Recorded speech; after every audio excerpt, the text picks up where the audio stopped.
This is episode 649.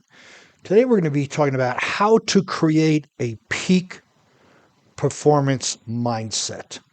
In today's fast paced world, the importance of operating at one's peak potential, the true potential, cannot be overstated. I mean, we are whether it's sales or admin or customer relations or working out, we really just want to push ourselves to achieve the peak potential or reach our human potential. Whether it's in sports or business or arts or any other domain, the ability to constantly deliver high quality results separates the good from the great and the great from the excellent. And when you can look at creating a program to help you reach your peak performance at regular intervals, because a peak, right, it's a one-time thing. High performance you can do consistently, but peak performance is, it's one time, but we can do it regularly. So maybe, Wednesday is your goal for reaching peak performance in sports or something, or it could be at work in sales. But when we look at peak performance, we want to be able to shoot for, because that's just actually really just a glimpse of our human potential. The foundation for this high level performance is mindset. And if you listen to this podcast for any length of time, you know that mindset is the ultimate weapon. It's the unfair advantage that the high achievers, the peak performers have over others, is that they have mastered their mindset. Call it the unfair advantage because they've learned how to do it. It may not be unfair, but it's definitely to their advantage. So some of the things, the importance for developing a peak performance mindset include enhanced productivity. Again, this isn't that you're just producing something like sales, but it's also at working out. Your productivity when you work out is higher reps, higher intensity, more PRs, all of that comes into play. And this peak performance, with art, you're doing some sort of art. It's that enhanced productivity, meaning you have a mission, you have a sense of urgency, so you create more with the sense of urgency. It's not just get more stuff done, but it's get more stuff done with excellence. Resilience or mental strength, right? It's resilience and grit. The benefits of developing this peak performance mindset is the ability to hit a challenge and to keep going no matter what. You set a goal, you're committed to it, and you develop this grit and resilience and purpose for doing it. So it's just not okay. You know what? I'm going to try to close 10 deals today. No, it's 11 o'clock and I don't feel like it. No, peak performance is feelings don't matter when the goal is big enough. So this resilience, we can develop this resilience to keep going after the things we want. Decision making. This is whether we realize it or not, almost every minute, every point in time of the day, we are faced with a decision. We decide to keep focused on what we're doing, or we can decide to do something else. So our optimal decision making is based on our target, based on our goal. The decisions we make align with that. So that's optimal decision making.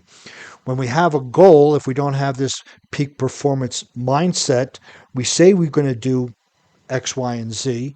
But 2 minutes later, we're off meandering in the woods and in the weeds someplace. That is not optimal decision making. When we have optimal decision making, it actually helps us enhance our productivity, which helps develop our resilience. Stress management, yes. When we have peak performance, we have optimal decision making, so there's not a lot of decisions to be made. We have more productivity. Our stress goes down because we don't have to worry about what should I do next? What's my next step? How am I going to do this? Right? Decisions, when we can limit our decisions, stress management comes down. In sales, there is a saying that a confused consumer never buys. Well, that's the same thing here. A stressed individual doesn't take action. But when you develop your peak performance mindset, it reduces that stress because you have optimal decision making, because you have resilience, because you're producing more than normal or other folks are. You don't have stress about it. It's kind of like getting into flow and increased satisfaction. When we have this diligence, this perseverance of going after something, having the mindset with it, when we accomplish it, because most other people don't, we get this increased satisfaction. That increased satisfaction will lead to confidence, which means we can challenge ourselves further and larger the next time. So this is why these are just a few of the aspects of why a peak performance mindset is so important. You could look at this, these are the benefits. So now, how do you craft a peak performance mindset? How do you develop it? One, you have to have a clear vision. You have to know exactly where you're going, whether that's a vision for the next year, 3 years, 5 years, or life. But it all starts with a vision. You have to know what you want by the end of the week, what you want by the end of the month. When you have this clear vision, it automatically helps you go back to that decision making process. You don't have to muck around with, should I do this or should I do that? What's your vision? What gets you closer to it? So you develop a crystal clear vision, and this will help with developing the mindset. You want to have a growth mindset. So Carol Dweck wrote a book, Mindset, and she talks about a fixed mindset and a growth mindset. There's many different aspects to it, but it's basically is open to new things, knowing that you don't know everything, and if something doesn't go your way, you get a learning from it, essentially. So you want to start to develop this growth mindset along with a clear vision, and this is how you're going to create the peak performance mindset. Focused attention. Even if it's for 5 minutes, we want to start practicing focused attention. So we have our vision, we know what we want, we have the action steps, decisions can be made, and then we put all of our attention in it. I would offer, perhaps 50-minute increments of focused attention, but whatever you're doing with complete focus in the in alignment with your vision that you're going in that direction. So it's not just doing multitasking, it's focused attention at that one thing, that next step that's going to get you closer to your vision. Positive self-talk. We have these conversations with ourselves in our unconscious, and we may make a faux pas and we'll go, gosh darn, I'm so stupid.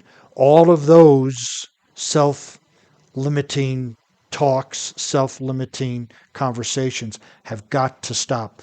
We have to have words of encouragement. We have to have words of belief that we can do it, we will do it. Positive self talk.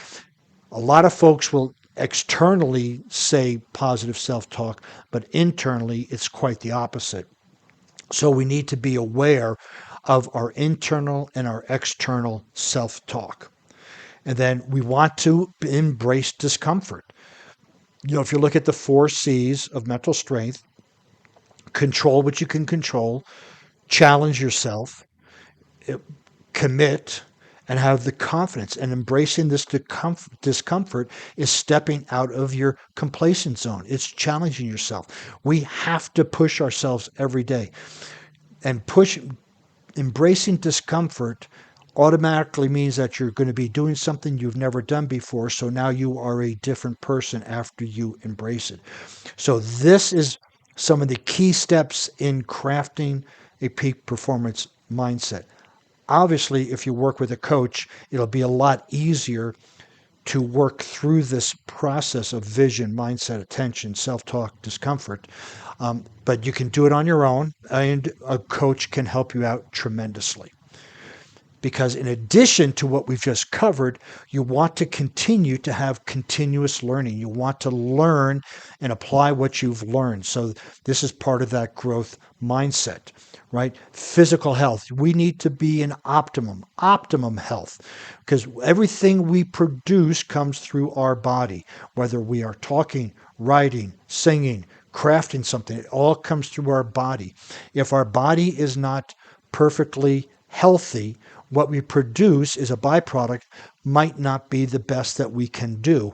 Unconsciously, we will be producing something less than excellent. So we want to have our physical health optimum as best we can. We want to surround ourselves with positivity. So that would mean, what are you watching on TV? What type of radio or podcast are you listening to? Are you listening to empowering podcasts, ones that help you believe in yourself to move forward? Or are you listening to something that maybe about a lot of conspiracy theories that makes you doubt everything in existence? So, books, videos, podcasts, people especially. Are you surrounding yourself with positivity? Have you developed routines and rituals to support what you want to get? I work with a lot of my clients to work up an AM routine, a PM routine, a sleep routine, and a work routine so that they can achieve peak performance. But they need to get the peak performance mindset. It's not just arbitrarily doing things in the morning, arbitrarily doing things at work and coming home and doing whatever. We have to have these routines and rituals that will support the development of a peak performance mindset. And then we have to have rest and recovery. The formula for growth is stress plus rest equals growth. So if it's stress plus stress, it doesn't equal growth. It equals atrophy, which means we get smaller. So the growth can either become from our nervous system, from our muscles, from our brain. We need rest. We have to have rest and recovery to let what we've done sink in and to release it. So these are, if you look at it, these are the 10 things, the key things in developing a peak performance mindset. And as I said before, working with a coach, you can really articulate these and get these pinpoint down so that you can take action for the development of a peak performance mindset, and then go back to the benefits that we covered at the beginning of the podcast on why that's important. So just keep in mind, though, developing a peak performance mindset, it's a journey, not a destination, just like everything. It's a practice, not a perfect. And it requires continuous effort, adaptability, which is your growth mindset, and most importantly, the belief that you can always push the boundary of what's possible. If you sit there, and this is where the positive self-talk comes in. If you go, no, I can't do it, I don't know if I can do it, it's like, yeah, I can. You may not get it done the first time, but you take action with the belief that you can. So that pushes the boundaries of what's possible. And then embrace this journey, right? It's like an adventure. It's when you're out in the wilderness or you're out climbing a mountain, you embrace that journey, relish the challenges and strive for your peak every day. Yes, we can have a peak every day, but we can't have it consistently. So in the morning, you may be going, boom, you hit your peak in the afternoon, and then you're down. The same thing the next day. Determine where you'd like to hit your peak and use these show notes to help you develop a plan for it. If you need help with it, contact me. I can certainly help with it, or contact another coach to work with you.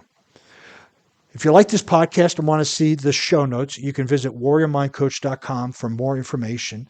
Since you'll be on the internet, you can also please follow me on LinkedIn, Facebook, Instagram, and Pinterest under Warrior Mind Coach.